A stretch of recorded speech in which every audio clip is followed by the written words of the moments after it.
जय माता दी, जय माँ काली। मेरे यूट्यूब चैनल माँ दुर्गे काली की बेटी पर आप सभी का स्वागत है। तो आज मैं आप लोगों को बताऊंगी श्री दुर्गा सप्तशती का अर्थ कीलकम। ये कीलकम मैं दुर्गा सप्तशती से बता रही हूँ, अपने से कुछ नहीं बता रही हूँ। तो चलिए शुरू करते हैं वीडियो को।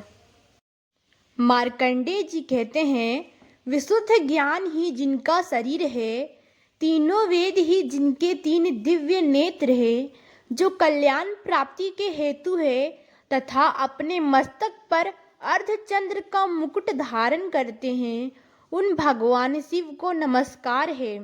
मंत्रों का जो अभिकीलक है, अर्थात मंत्रों की सिद्धि में विघ्न उपस्थित करने वाले साप रूपी कीलक का जो निवारण करने वाला है, उस सप्तशती स्त्रोत को संपूर्ण रूप से जानना चाहिए और जानकर उसकी उपासना करनी चाहिए।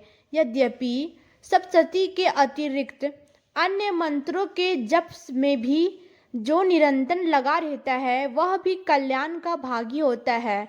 उसके भी उच्चाटन आदि कर्म सिद्ध होते हैं तथा उसे भी समस्त दुर्लभ वस्तुओं की प्राप्ति हो जाती है। तथापि जो अन्य मंत्रों का जप न करके केवल इस सप्तशती नामक स्त्रोत से ही देवी की स्तुति करते हैं, उन्हें स्तुति मात्र से ही सच्चिदानंद स्वरूपिणी देवी सिद्ध हो जाती है। उन्हें अपने कार्य की सिद्धि के लिए मंत्र, औषधि तथा अन्य किसी साधन के उपयोग की आवश्यकता नहीं रहती। बिना जप के ही उनके उच्चाटन आदि समस्त आभिचारिक कर्म सिद्ध हो जाते हैं। इतना ही नहीं, उनकी संपूर्ण अभिष्ट वस्तुएं भी सिद्ध होती है। लोगों के मन में यह शंका थी कि जब केवल सप्तशती की उपासना अथवा सप्तशती को छोड़कर अन्य मंत्रों की उपासना से भी समान रूप से सब कार्य सिद्ध होते हैं, तब इनमें श्रेष्ठ कौन सा साधन है।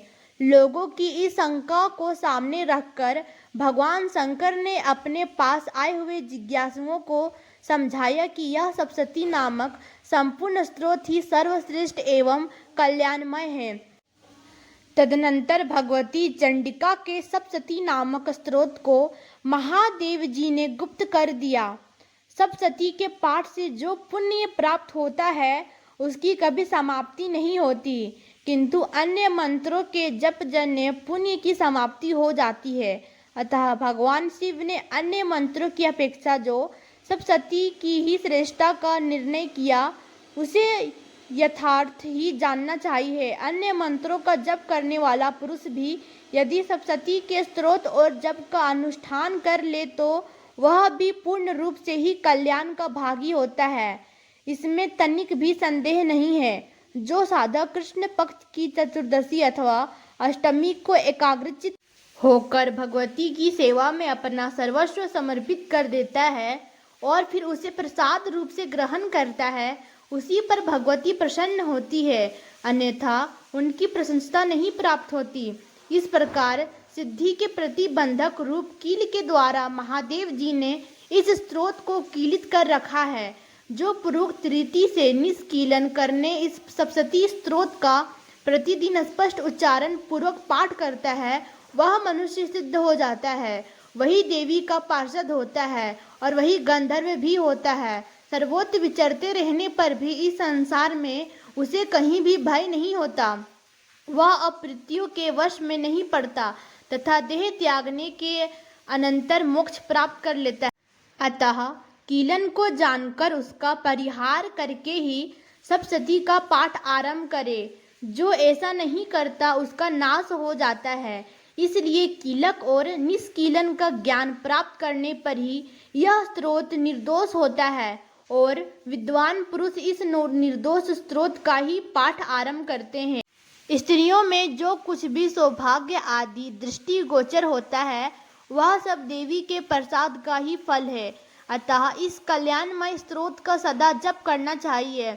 इस स्त्रोत का मंद स्वर से पाठ करने पर स्वल्प फल की प्राप्ति होती है और उच्च स्वर से पाठ करने पर पूर्ण फल की सिद्धि होती है। अतः उच्च स्वर से ही इसका पाठ आरंभ करना चाहिए।